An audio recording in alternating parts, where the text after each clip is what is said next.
Oke.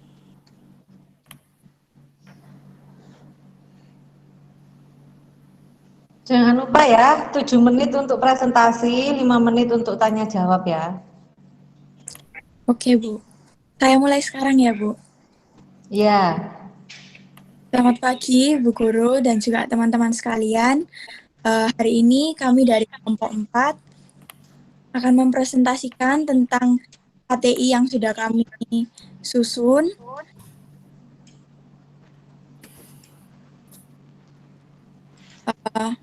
Topik yang kami bawakan adalah tentang faktor pendapatan daerah terhadap komposisi penduduk di Kota Sidoarjo. Next.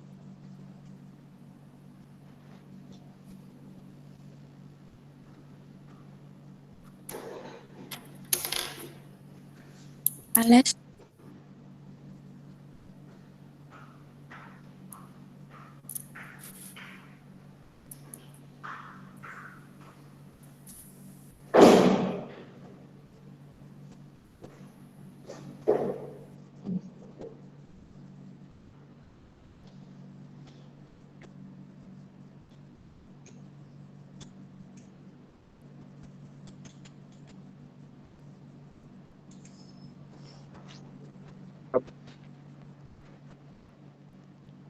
Ada kendala jaringan atau apa ini kok jeda? Ya, Bu. Oleh karena Ya. itu, peneliti pencarian masyarakat di daerah hasil penelitian kami yang berjudul Komposisi Penduduk di Kota Sidoarjo.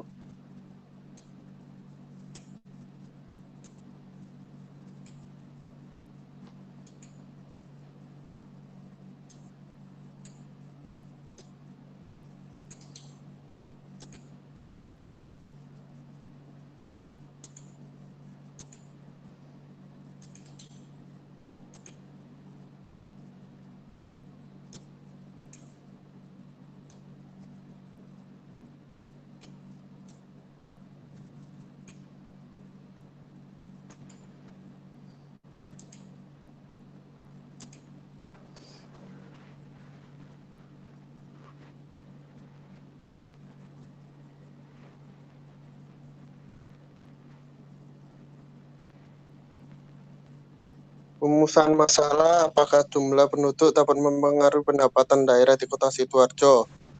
Tujuannya dari pendapatan yang diterima, manakah yang paling besar atau dominan?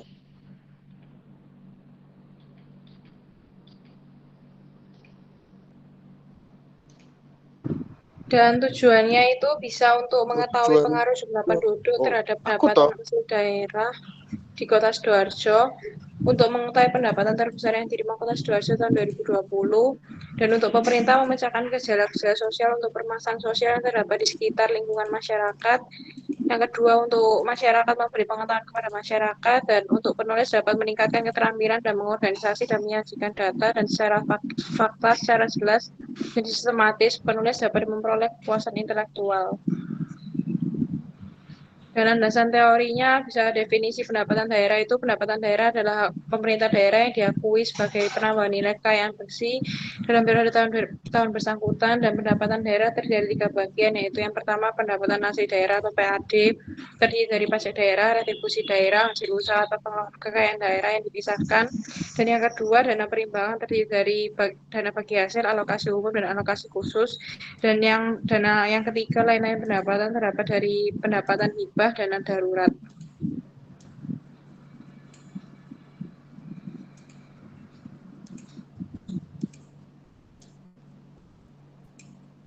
Lalu ada metodologi penelitian kami, yaitu jenis penelitiannya kami menggunakan metode kualitatif. Kami melakukan penelitian berdasarkan data dari Badan Pusat Statistik atau BPS Kota Sidoarjo. Lalu sumber data kita peroleh dari BPS Kota Sidoarjo. Lalu teknik pengumpulan data dilakukan dengan cara mengumpulkan data dari BPS dengan kata kunci Kota Sidoarjo dalam angka 2020 dan mengumpulkan data yang tersedia di BPS. Lalu, teknik mengolah data. Pengolahan data dari penelitian ini adalah dengan mengelompokkan data secara kualitatif sehingga dapat dibuat menjadi piramida penduduk, data, dan penduduk Kota Sidoarjo, dan pendapatan Sidoarjo.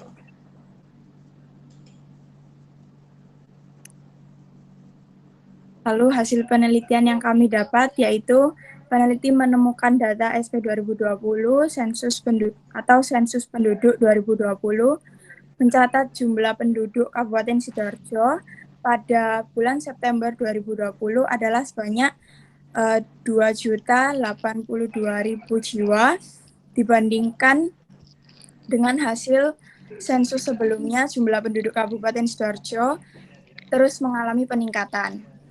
Lalu data yang peneliti terima menunjukkan bahwa pendapatan asli daerah atau PAD merupakan sumber pendapatan daerah Kabupaten Sidoarjo terbanyak dengan jumlah sebesar sekitar 1,8 triliun dan melebihi target yang telah ditetapkan sebelumnya, yaitu sebesar 1,5 triliun.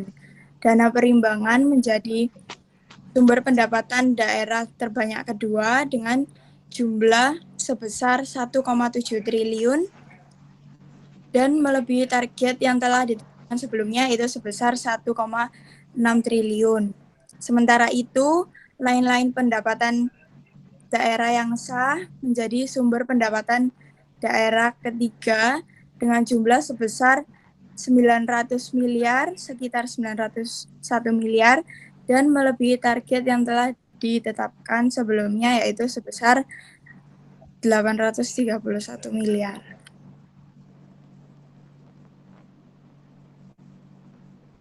Apakah jumlah penduduk dapat mempengaruhi pendapatan daerah Kota Sidoarjo?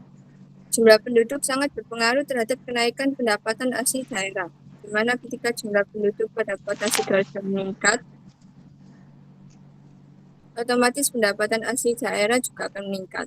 Hal ini dikarenakan sebagian besar pendapatan daerah didapat dari pungutan pajak. Dari pendapatan yang diterima, manakah yang lebih besar atau dominan? Dari data yang kami terima, pendapatan terbesar yang diterima Kota Sidoarjo pada tahun 2020 ini adalah pendapatan asli daerah sebesar 1,8 triliun, yang mana pendapatan asli daerah ini terbagi menjadi hasil pajak daerah, hasil retribusi daerah, hasil pengelolaan kekayaan daerah yang dipusatkan, dan lain-lain pendapatan asli daerah. Kesimpulannya, karya tulis ilmiah ini berisi tentang penelitian terhadap judul yang kami bawakan, yaitu faktor pendapatan daerah terhadap komposisi penduduk Kota Sidoarjo 2020. Kesimpulan yang kami dapat dari penelitian ini adalah jumlah penduduk Kota Sidoarjo dapat mempengaruhi naik atau turunnya pendapatan yang akan diterima Kota Sidoarjo. Saat jumlah penduduk meningkat, maka pendapatan Kota Sidoarjo akan turun. Pendapatan terbesar yang diterima oleh Kota Sidoarjo pada tahun 2020 ini adalah pada pendapatan asli daerah yang mencapai 1,8 triliun.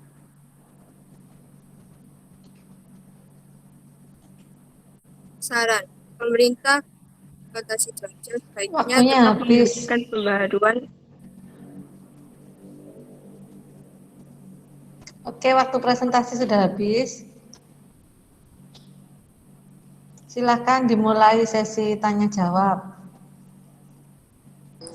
Oke, mungkin ada yang bertanya. Saya dari keempat 5 nanya. Kira-kira dari faktor ini pendapatan ada nggak hambatan yang bisa saja terjadi di Sidoarjo? Kenapa tadi pertanyaannya? Dari KTI-nya kalian tentang faktor pendapatan toh. Kira-kira ada hambatan yang mungkin terjadi nggak di Kota Sidoarjo? Kalau dilihat dari jumlah yang didapat sampai melebihi target, sepertinya tidak ada hambatan.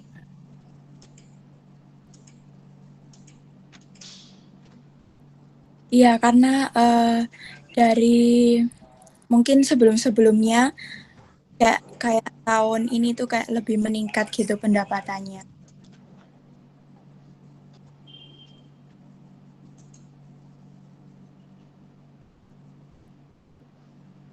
kayak gitu sih. Bagaimana, Jesa? Ya, cukup puas. Oke, terima kasih kelompok sudah menjawab. Ayo anak-anak yang lain. Silakan memberikan tanggapan, nggak harus pertanyaan. Bisa saran, bisa kritik. Ini kan pelajarannya 3 ya. Ada bahasa Indonesia, ekonomi, geografi, sosiologi malah 4. Bisa kasih saran dari berbagai macam aspek. Ini yang mengambil judul serupa, hanya beda kota kan harusnya juga bisa lebih mengkritisi ini. Ayo silahkan. Dari Bu Ratna mungkin.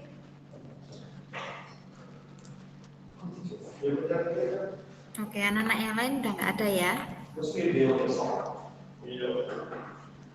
Ya udah, kalau nggak ada, coba. Oke, yang pertama Ibu akan memberikan catatan-catatan untuk kelompok kalian dulu ya. Yang pertama ini tadi yang Ibu lihat, Ibu kan sudah baca dari KTI kan. Jadi kayak penempatan tabel itu kalian nggak ada di depan, tapi ada di pinggir gitu.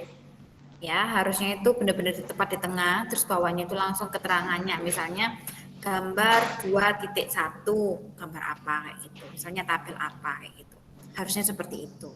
Nah, itu ya kita sambil belajar ya, jadi sambil presentasi ini kita sambil belajar apa sih yang salah dari data yang saya buat kayak gitu. Terus yang kedua, daftar pustaka ya. Nah, ini juga masih banyak sebenarnya Ibu temukan. Daftar pustaka kalian ini warnanya itu ada biru. Nah, sebenarnya kan nggak boleh ya. Kalau misalnya di bahasa Indonesia kan juga nggak boleh ya Bu Nika ya.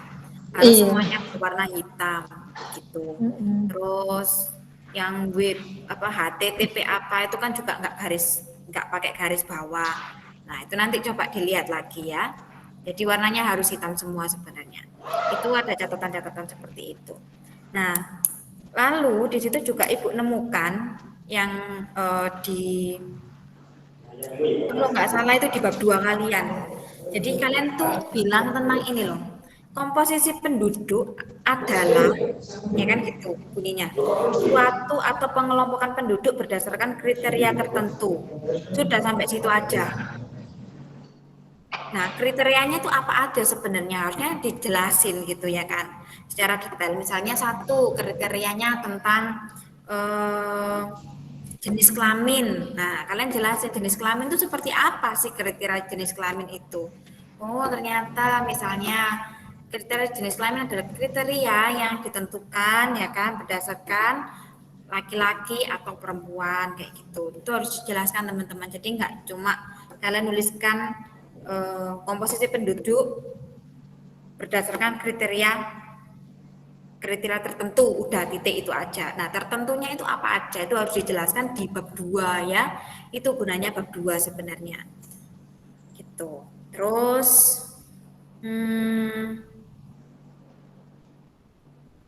oke, terus kira-kira tadi kan kalian udah menyebutkan toh pendapatan terbesar yang diterima oleh Kota Sidoarjo itu dari PAD Kota Sidoarjo ya.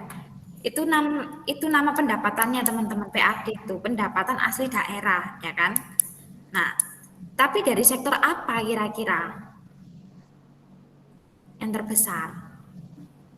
Dari sektor apa? Coba ada yang bisa jawab? Pajak, Bu, mungkin. Mungkin, waduh ini berarti nggak pasti ya, masih mungkin.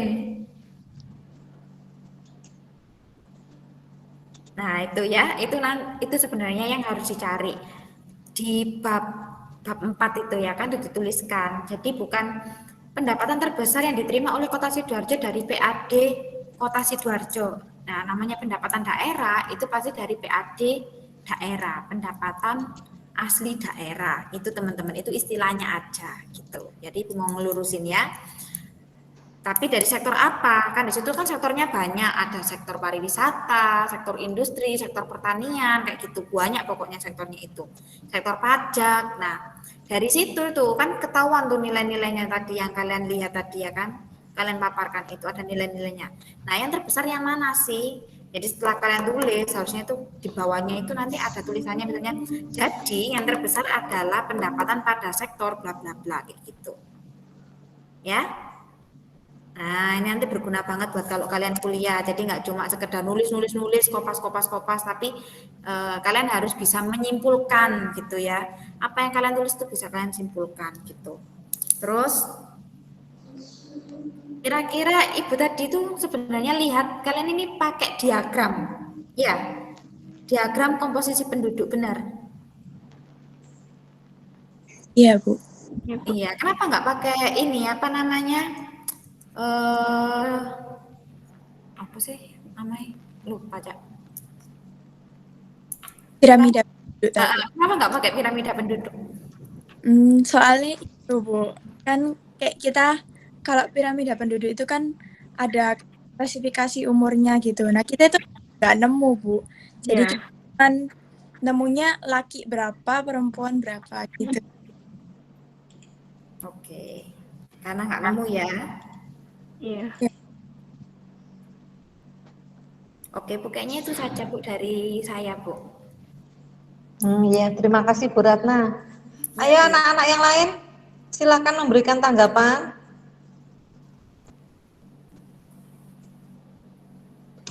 Aku, Bu. Ya, silakan Sania. Ini cuma saran sih buat kelompoknya. Menurutku Ya. sih PPT-nya terlalu panjang gitu ya. Kok tadi kuliah kan ada kayak beberapa yang Bonika kasih gitu ya di psikologi kayak apa aja yang perlu dimasukkan. Nah itu kok tadi kuliah tujuan sama manfaat tuh nggak perlu dimasukin, terus saran juga, dan akibatnya jadi kepanjangan tuh. Kalau misalnya tadi yang itu tuh nggak ada, kemungkinan 7 menit itu udah cukup kelompok kalian. Gitu. Oke, terima kasih Sania. Yang lain ada lagi nggak?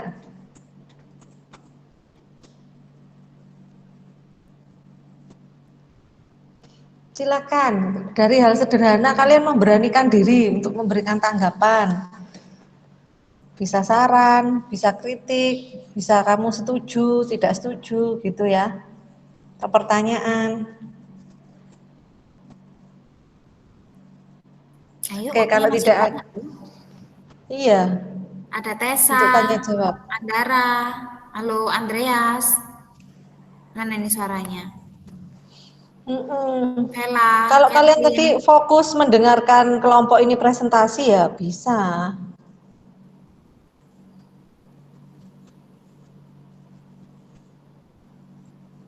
Masih ada yang bertanya? Atau menanggapi?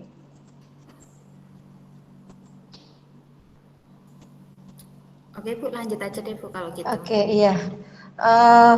Kalau dari Bu Nike, ini kebetulan ya, aspek yang mau saya bidik sudah disampaikan oleh teman. Begitu saya lihat judul dan hasilnya tadi, saya tuh pengen tanya, rahasianya apa ya ini kok pendapatan Kota Sidoarjo mengalami peningkatan? Karena tadi dibilang kan nggak ada hambatan ya, kunci suksesnya apa?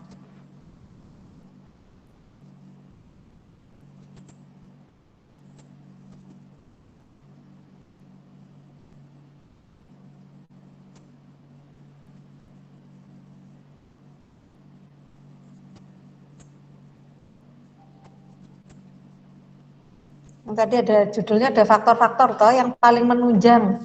Itu faktor yang mana?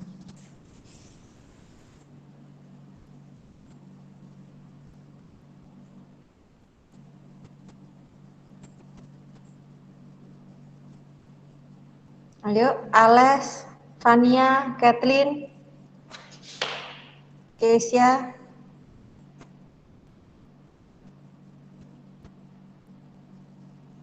Tadi gimana Bu pertanyaan faktor yang paling menunjang? Menunjang peningkatan pendapatan Kota Sidoarjo. Bentar Bu.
Gimana yang lain bisa bantu?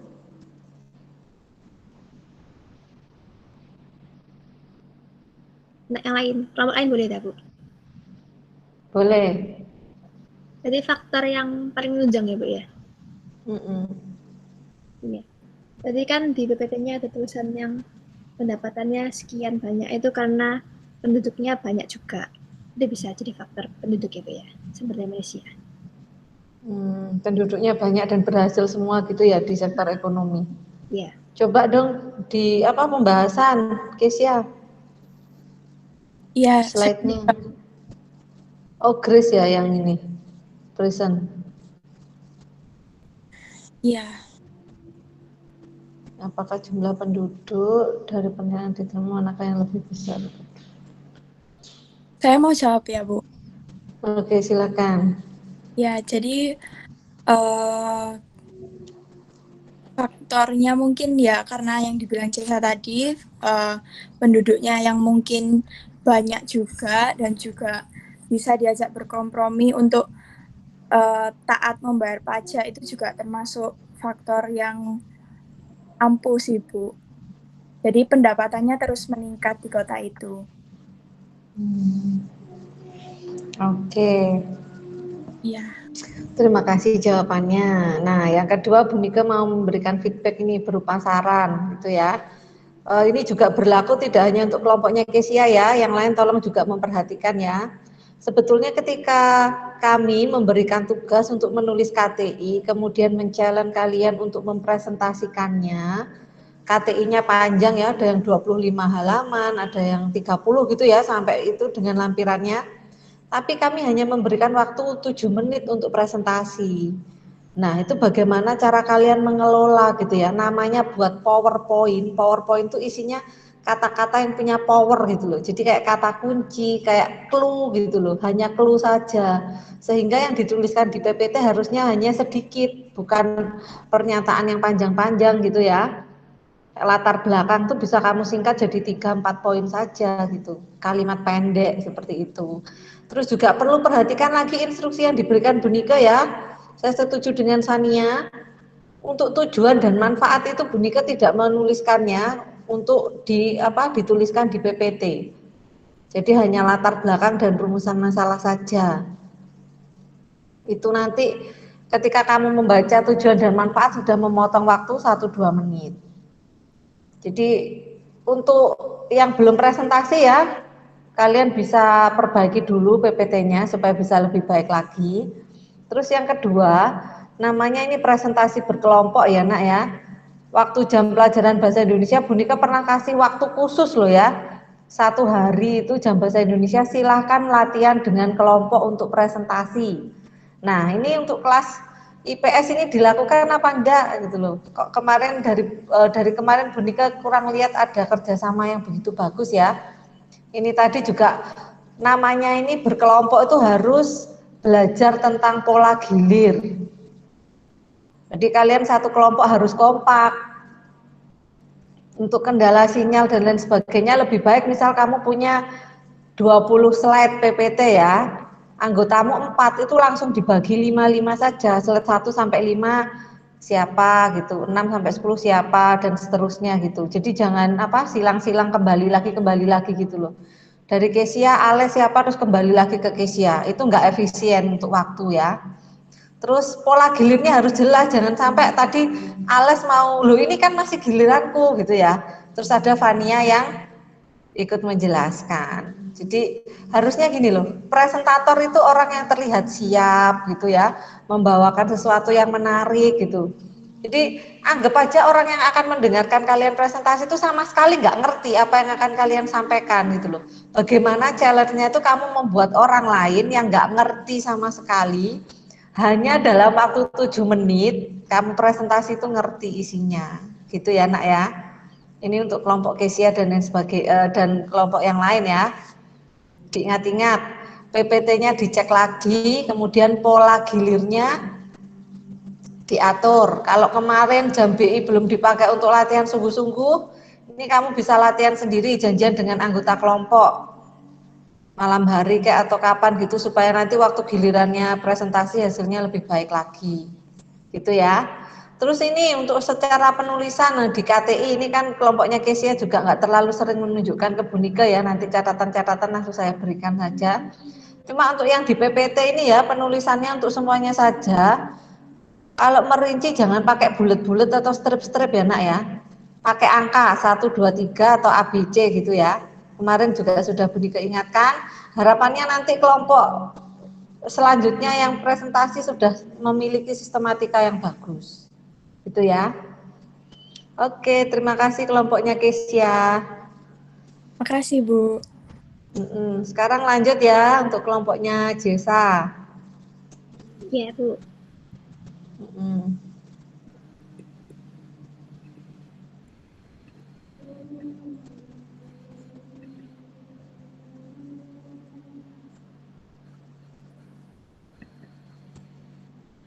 Udah muncul belum, Bu? Sudah. Sudah muncul. Kenli? Kelompoknya sudah lengkap, Jesa? Sudah. Andara, Kenli, Andara ada ya? Oke, bisa dimulai ya, Bu? Sebentar. Ini timer. Kenli sudah? Mana belum open cam? Iya, oh iya.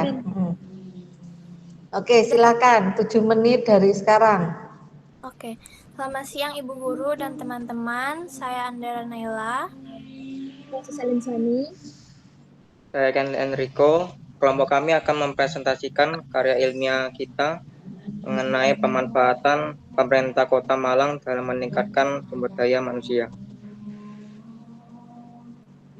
Dalam KTI kami berisikan abstrak dan berisikan keseluruhan dari karya ilmiah kami yang berjudul Kebijakan Pemerintah di Malang dalam meningkatkan sumber daya manusia. Dilengkapi dengan kata kunci pemerintah, sumber daya manusia, kualitas, dan kebijakan. Masing-masing dijelaskan dalam isi karya ilmiah kami.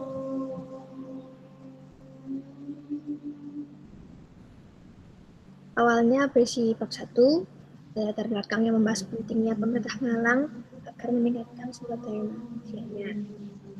Masalah berisi jalan saja, faktor yang memengaruhi dan cara meningkatkan sumber daya manusia di Malang. Tujuan memberikan modal pelatihan, melakukan hubungan di masyarakat dengan efisien, dan membuat perubahan untuk masa depan Kota Malang.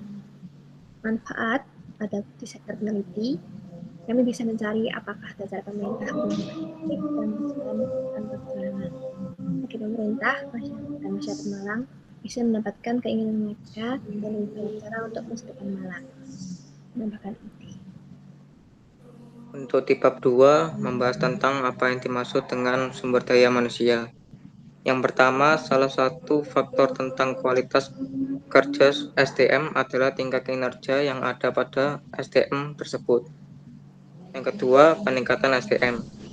Manajemen sumber daya manusia adalah teknik atau prosedur yang berhubungan dengan pengolahan dan pendayagunaan personalia, sekolah atau madrasah, atau instansi atau SDM.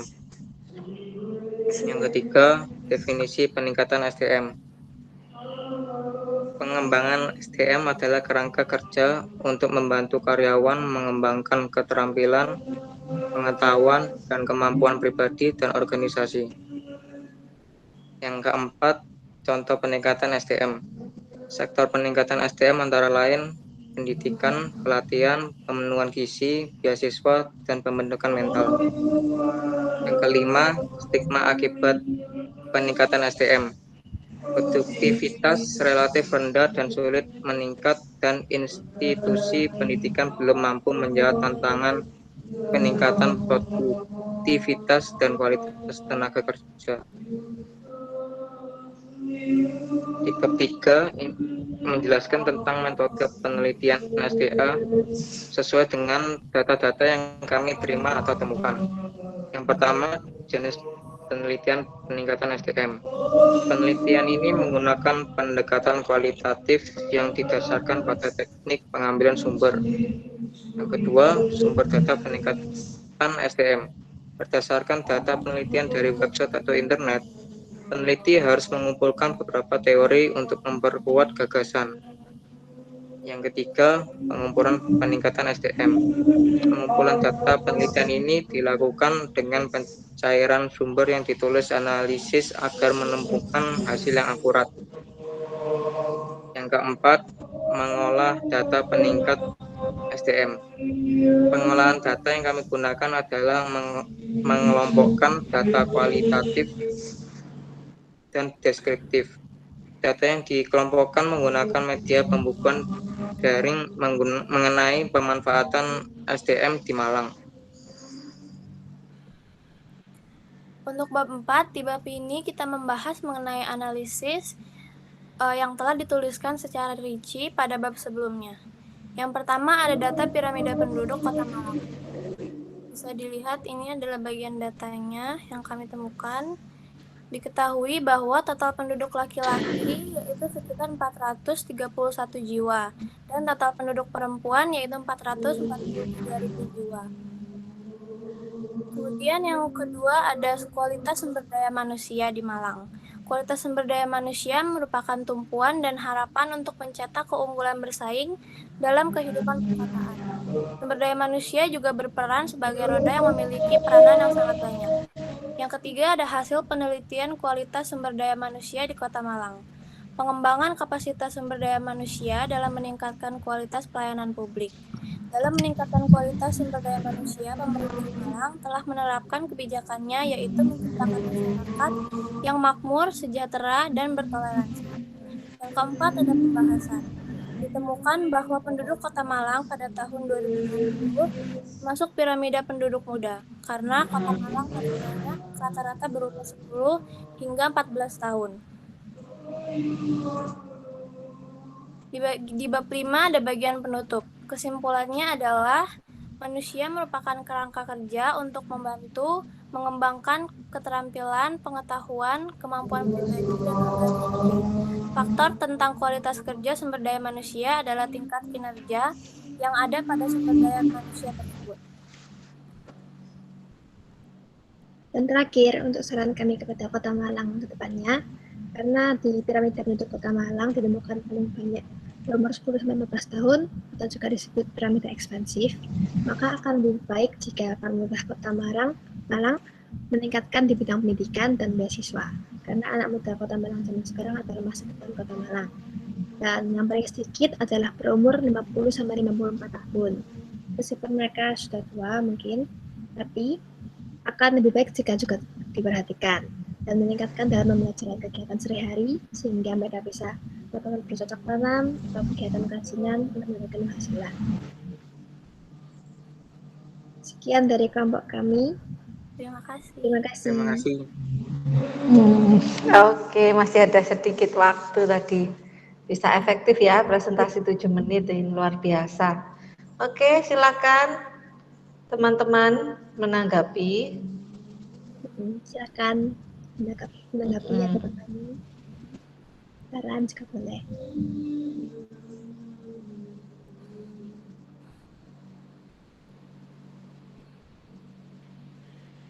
Kalau ada slide yang perlu dijelaskan lagi juga boleh, minta kelompok mungkin ke slide yang mana gitu juga nggak apa-apa.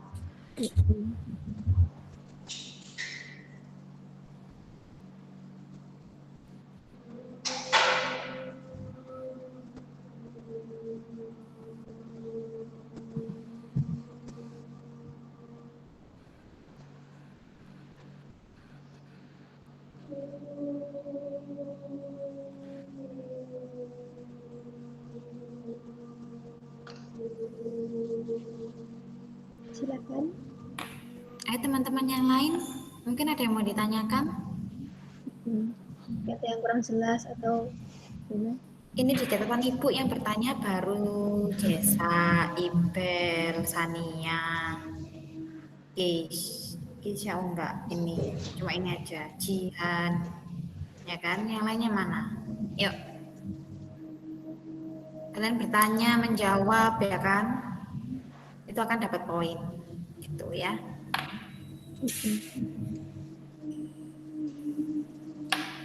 Ayo, yang lainnya.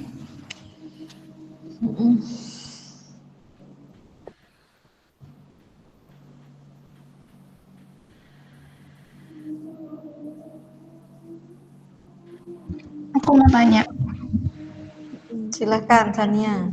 Itu kan tulisannya perlu meningkatkan kualitasnya. Itu kalau di Malang Yang kurang apa ya? Kualitasnya. Ada yang masalah? Kata kalian ya. Mungkin kurang kualitasnya itu kurang menyeluruh gitu lah. Jadi kayak nggak semua di pelosok-pelosok Malang itu kena perhatian pemerintah Malang juga. Jadi masih makin perkotaan. Oke, thank you, Jess. Anda rekan mau menambahkan mungkin?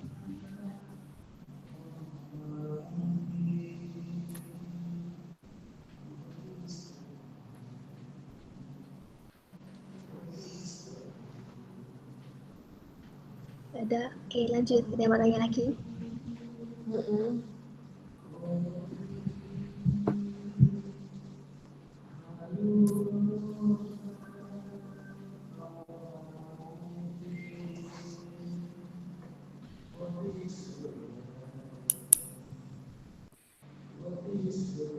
Ayo, saran juga nggak apa-apa, mungkin dari penulisan atau presentasi. Kan Bu Ratna sama Bu Nika juga sudah kasih contoh.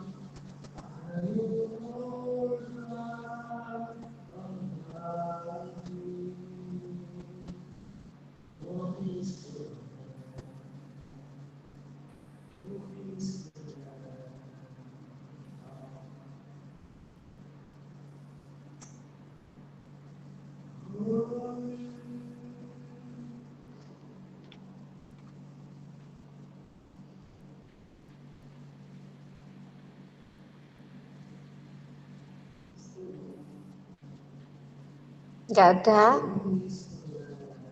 Ini benar nih kesempatannya. Grace, Oh iya, silakan Grace. Silakan Grace. Kan tadi kalian bilang paling banyak itu umur 10 sampai 14 toh.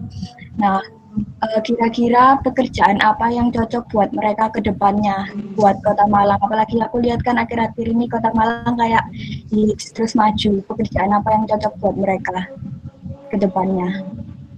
Buat yang penduduk paling banyak ya? Ya. Oke, sambil PPT-nya mungkin ditunjukkan pada aspek pembahasan ya. Iya, yang keempat. Anda rekan mau jawab?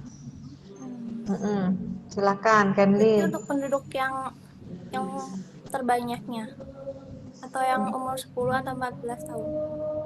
15 sampai berapa tadi, Grace? Iya itu terbanyak itu. Coba dari slide PPT-nya itu kan kelihatan nanti. Ini ya Bu. Ya yang keempat. Mana? Yang ini. Pembahasan. Oh ini pembahasan ini ya. Disumin aja ntar. 10 sampai 14 ini. Ya. Mungkin untuk kedepannya mereka bisa lebih ke buka bisnis sih, dari kecil-kecilan kan bisa dimulai dari umur 10 sampai 14 tahun. Jadi nanti kedepannya bisa berkembang. Iya. Bisa juga mau menambahkan, karena ini kan umurnya masih seumuran kita ya. Karena sekarang tuh anak-anak juga bisa mulai bekerja, misalnya dari online, atau jualan online, atau misalnya mereka ikutin kayak beasiswa gitu. Jadi pengembangan Kota Malang juga bisa.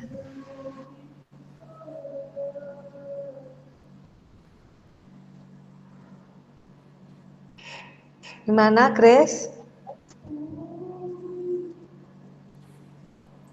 Oke, Bu. Oke, terima kasih, Grace.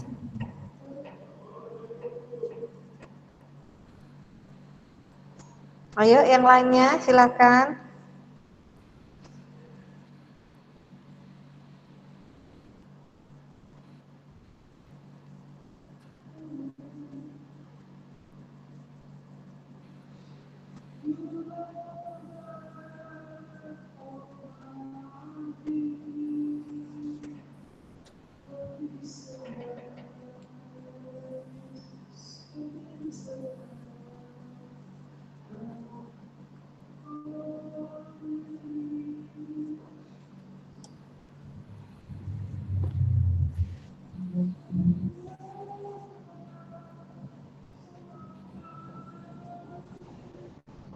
Nggak ada lagi nih.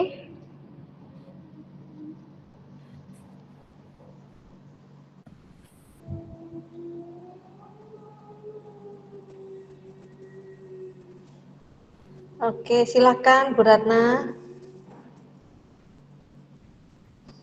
Ya, selamat siang. Ya, terima kasih ya buat dua kelompok ini yang sudah menjelaskan ya. Ibu harap apa yang dijelaskan sama mereka juga bisa jadi pembelajaran buat kita semua nantinya gitu. Yang pertama sama seperti kelompok pertama tadi ya kan, Ibu akan memberikan catatan-catatan terlebih dahulu apa aja yang kurang dalam kelompok kalian gitu. Yang pertama, Ibu itu lihat dalam KTI kalian ya. Jadi Ibu lebih melihat ke dalam KTI-nya sebenarnya. Jadi apa yang kalian tampilkan di slide itu adalah semuanya kan berasal dari KTI kalian kan. Nah, jadi sebelumnya Ibu baca dulu dari KTI. Nah, apa yang kurang itu akan Ibu sampaikan. Nah, yang pertama itu dalam pembuatan bab 2-nya. Nah, sumber-sumbernya ini masih apa ya? Kayak kalian cuma nulis tapi sumbernya itu sedikit gitu. Jadi kurang sumber-sumber terkaitnya. Jadi kalian punya tulisan tapi itu nggak ada sumbernya dari mana kayak gitu ya. Itu harus dilengkapi teman-teman. Dan Ibu banyak melihat ketika kalian menulis misalnya subjudulnya apa. Nah, kalimat yang kalian gunakan tuh hanya sedikit sekali padahal itu masih bisa dikupas tuntas lagi teman-teman. Contohnya yang Ibu bisa tuliskan tuh yang ini. Misalnya kalian kan punya bab 2 itu ada peningkatan SDM. Nah, kan subjudul peningkatan sumber daya manusia. Nah, di situ kan kalian menyebutkan contoh peningkatan sumber daya manusia itu dari sektor apa aja, ya kan? Di situ kalian menyebutkan pendidikan, pelatihan, beasiswa dan lain-lain, pokoknya banyak di situ. Nah, kalian cuma nyebutkan itu aja, titik gitu. Nggak ada lanjutannya. Sebenarnya itu masih bisa dibahas nggak sih teman-teman? Contohnya, kalau peningkatan sumber daya manusia ini dari sektor pendidikan itu seperti apa sih? Itu yang harusnya dibahas. Contohnya seperti apa sih, ya kan? Nah, terus sekarang kalau itu pendidikan, pelatihan itu seperti apa? Bedanya apa sama si pendidikan ini? Gitu. Jadi itu harus diuraikan satu-satu teman-teman. Seharusnya seperti itu. Jadi dibahas satu persatu. Lalu di bab 4 Ibu juga menemukan, jadi kalian menguraikan, kalau Ibu lihat, kalian kan ada gambar piramida tuh, ya kan? Setelah piramida Ibu kan minta untuk diberikan deskripsinya, ya kan? Nah, cuman yang Ibu lihat adalah deskripsinya itu seperti ini. 0 sampai 4.2 33 452. 5 sampai 9.2 32 646. Begitu seterusnya gitu. Itu panjang sekali. Nah, intinya apa sih gitu. Jadi kalau orang awam nih ya kan, misalnya Ibu nih orang awam ya, Ibu nggak ngerti apa-apa, terus aku lihat tulisanmu kayak gitu, terus Ibu tuh bakal nanya, kalian tuh mau ngomongin apa sih? 0 sampai 4 ini apa? .2 33 452. Itu pasti akan tanya seperti itu teman-teman. Nah, berarti bagaimana Bu seharusnya? Nah, seharusnya itu dijelaskan. Jadi dijelaskannya itu pakai kata-kata. Misalnya penduduk yang berusia 0 sampai 4 tahun ada kurang lebih 33.452 jiwa, misalnya seperti itu. Umur 5 sampai 9 tahun, bla bla bla. Nah, nanti di akhirnya dikasih kesimpulannya. Jangan lupa, jangan sampai kalian cuma menuliskan itu tapi nggak ada kesimpulannya apa sih dari kalian nulis itu tuh. Inti kalimatnya apa sih, nggak ada. Jadi kalian harus juga memberikan inti kalimatnya. Misalnya dari yang 0 sampai 4, 5 sampai 9 tadi jumlahnya semua. Nah, karena di bawahnya itu ada pembahasannya sedikit misalnya tentang gini. Dari melihat piramida tersebut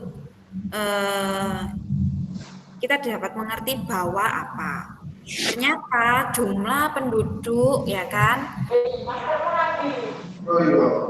berumur 0 sampai 4 tahun adalah jumlah penduduk terbesar, misalnya seperti itu. Atau yang berumur 75 tahun ke atas itu memiliki jumlah yang paling sedikit kayak gitu. Itu bisa dijelaskan di paling akhir teman-teman kayak gitu. Jadi ada intinya. Kamu nulis tuh nulis apa sih, intinya apa, kayak gitu. Jangan sampai orang lihat diagrammu, lihat piramida pendudukmu, tapi dia juga bingung, ini gambar apa sih, kenapa sih harus ada gambar ini, gitu ya. Itu untuk kedepannya. Terus ada pembahasan juga yang belum selesai. Nah, Ibu lihat di bab 4, kalian tuh menuliskan tapi belum selesai gitu. Jadi ini ada 4.3 pembahasan, ya kan? Ada pun beberapa faktor yang bisa mempengaruhi kualitas diri sumber daya manusia, di antaranya titik 2. Udah, nggak ada titik 2, apa nggak ada. Bawahnya langsung ternyata ditemukan bahwa penduduk Kota Malang kayak gitu, ya. Nah itu nggak boleh teman-teman. Jadi ada kata-kata yang miss, nggak dilanjutkan, gitu. Jadi itu harus ditulis. Di antaranya apa aja, harus dijelaskan. Satu persatu tadi diuraikan satu persatu. Nah, pendidikan ditulis pendidikan itu seperti apa sih? Oh ya, untuk ke depan. Terus, nah sekarang Ibu ada pertanyaan buat kalian. Dari yang kalian gambar ini, ya kan? Piramida penduduk ini jenisnya apa? Jenis piramida penduduk muda. Oke, benar. Ini piramida penduduk muda. Ini penduduk muda ya. Kenapa kok kamu mengatakan bahwa ini adalah jenis piramida penduduk muda? Apa alasannya? Karena penduduk Kota Malang yang paling banyak berumur 15 tahun, itu yang muda lebih banyak. Yang muda lebih banyak, yang tua lebih sedikit. Nah itu intinya. Nah itu seharusnya dituliskan di bab 4. Tadi cuma Ibu menemukan penjelasan bahwa piramida penduduk ini termasuk piramida penduduk muda. Sudah, sampai situ aja. Nah seharusnya itu dijelaskan lagi. Kenapa sih dia termasuk piramida muda? Ya itu tadi udah benar sebenarnya jawabannya kayak gitu. Nah, terus habis gitu kalian juga bisa menjelaskan nih, itu kan juga ada di dalam apa tadi ya? Rumusan masalah kalau nggak salah. Dampak yang ditimbulkan itu apa sih dari jenis piramida tersebut? Dampaknya apa kira-kira?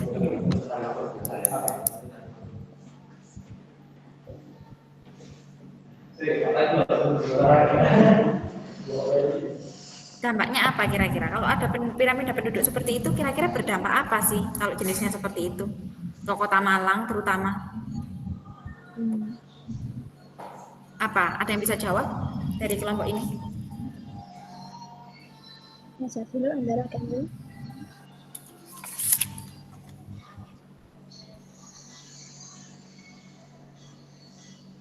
Saya jawab dulu ya. Kalau dari yang saya baca itu bisa karena anak-anaknya kan terlalu banyak, jadi pemasukan Kota Malang juga bisa lebih sedikit, pengeluarannya lebih banyak. Gimana Jasa? Kurang keras? Oh ya, karena banyak anak-anaknya, jadi mungkin Kota Malang bisa terjadi pengeluarannya yang lebih banyak daripada pemasukan.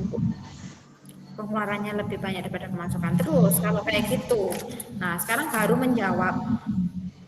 Sehingga kebijakan pemerintah yang paling tepat itu bagaimana untuk meningkatkan kualitas sumber daya manusia tadi yang banyak tadi di bawah, banyak kelahiran tadi. Kira-kira kebijakannya seperti apa?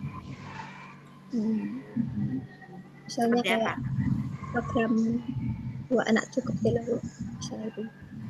Oke, 2 anak cukup. Terus teman-temannya yang lain mungkin ada tambahan?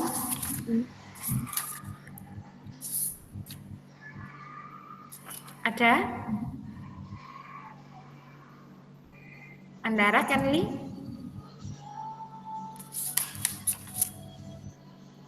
Oke, gitu ya teman-teman. Nah, terus juga mau menyoroti yang di ini ya. Tujuan di bab 1 kalian, kalau di KTI kalian itu tujuan itu sebenarnya menjawab.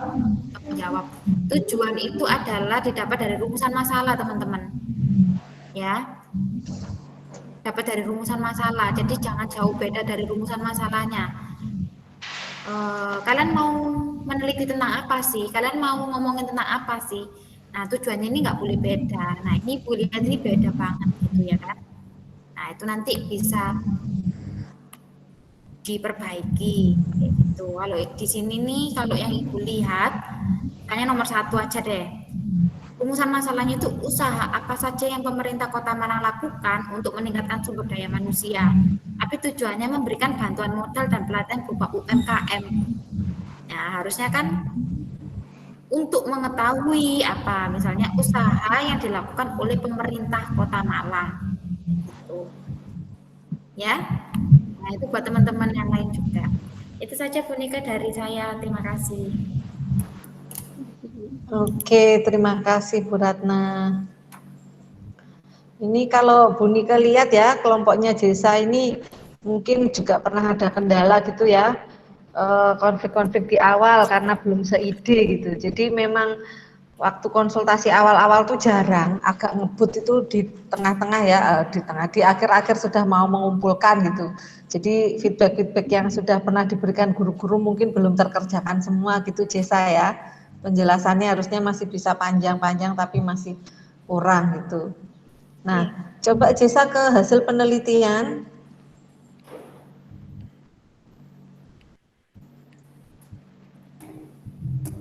Ini Bu Nika tanya satu aja. Ini tentang kualitas sumber daya alam di Malang. Itu kan pemerintah Malang menurut kelompok ini kan menerapkan kebijakan yaitu menciptakan masyarakat yang makmur, sejahtera dan toleransi. Nah, untuk melaksanakan kebijakan ini, adakah program tertentu yang dilakukan oleh Kota Malang? Program sejahtera ada Bu. Ini ya, untuk ini menciptakan masyarakat yang makmur, sejahtera dan bertoleransi. Ini adakah hal khusus yang dilakukan oleh pemerintah Kota Malang? Oh, kalau dilihat di kehidupan sehari-hari Kota Malang itu, pemerintahnya kan kayak membuat Kota Malang di tempat pariwisata juga ya. Waktu ke situ, ke Malang itu kayak rakyatnya itu, misalnya ada 2 toko gitu, kayak saling membantu gitu. Satunya jual makanan, satu jual minuman, terus satunya buka tempat kuda gitu Bu, toleransi. Ini yang toleransi. Terus yang makmur sejahtera? Kalau di antara masyarakat dan penduduk sekitarnya sih Bu mungkin menerapkan ini apa program gotong royong juga. Masih ke daerah. Gotong royong itu maksudnya bagaimana? Silakan dijelaskan. Nah, ya.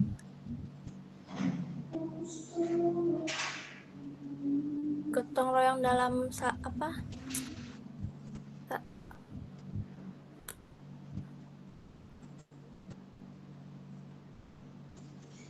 Sudah memutus Dar. Suara mau hilang.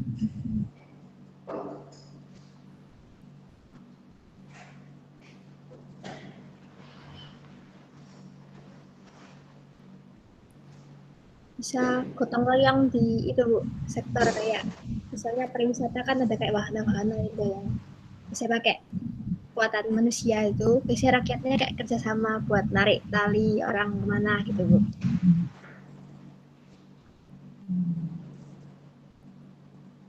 Oke, Kenli mungkin mau menambahkan juga.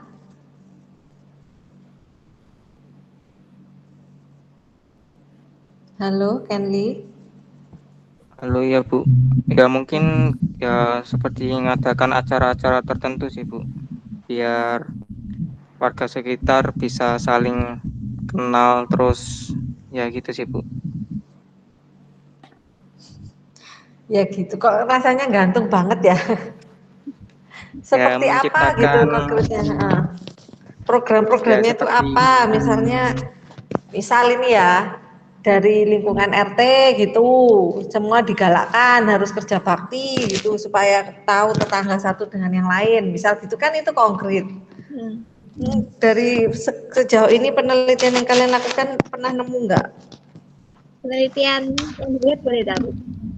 Apa, Jesa? Penelitian asli yang kita lihat boleh. Ya ya. Oh, yang asli. Boleh. Ya kayak itu Bu. Rakyat-rakyatnya itu kayak masih saling kenal semua dulu Bu. Misalnya ada tempat itu kayak oh iya di situ ada tempat itu gitu. di tempatnya kita sekarang kan kayak perumahan yang kalau sekarang tuh tetangga sendiri aja gak kenal namanya Bu kadang-kadang. Kayak di situ lebih sejahtera gitu, rakyatnya saling bersatu biasanya.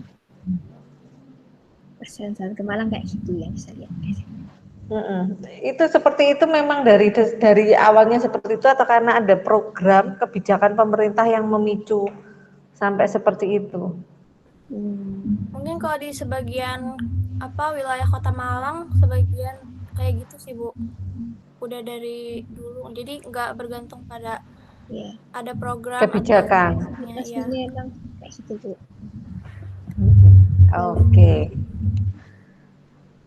Oke, ya.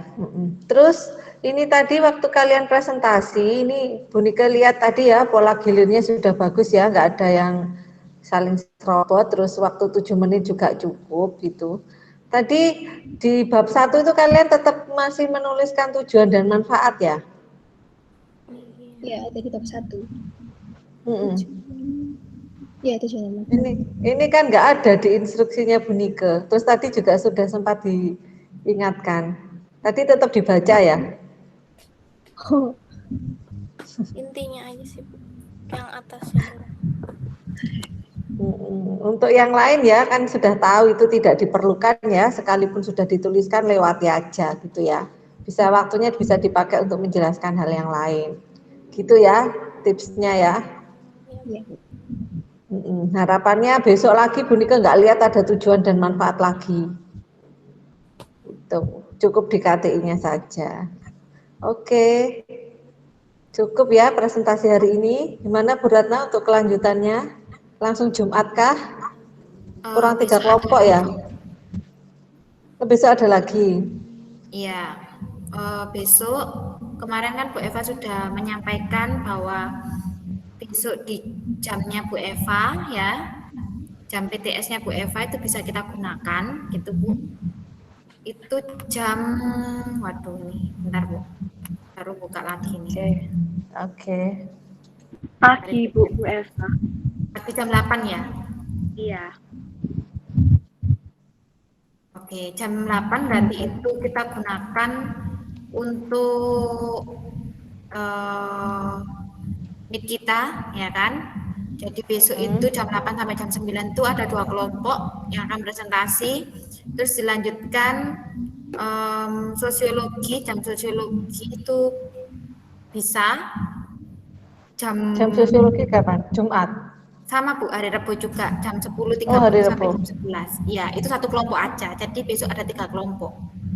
Oh, besok langsung masuk. Terus Jumatnya itu kegiatannya apa Bu? Jumatnya nanti, ya kan?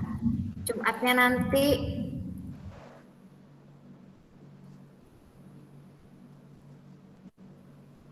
itu yang di jamnya Ibu ya Bu ya? Enggak, di jamnya Bu Ratna. Saya kan udah habis Kamis saya, ada lagi. Oh, nggak apa-apa nanti itu pembelajaran biasa saja dengan saya begitu. Nah nanti katanya Bu Eva, ada titipan dari Bu Eva. Nanti yang jadwal Kamis itu tetap ada kayak soal gitulah dari Bu Eva yang Bu Eva kemarin jelasin dulu, masih inget nggak? Iya. Nah ya itu tetap ada, tapi itu bukan besok, disampaikan di hari Kamis gitu. Karena kemarin kan Bu Eva sudah terlanjur bilang untuk besok ini digunakan untuk PTS kita ini ya. Jadi untuk pengerjaan yang soal dari Bu Eva itu di hari Kamis gitu. Jadi besok ada 3 yang akan maju presentasi. Oke, situ saja Bu dari saya pengumumannya. Oke, sudah cukup ya. Sampai ketemu besok. Yang lain semangat ya, persiapkan sebaik mungkin untuk UTS ini. Selamat siang. Terima kasih Bu. Terima kasih Bu. Sibu. Dadah.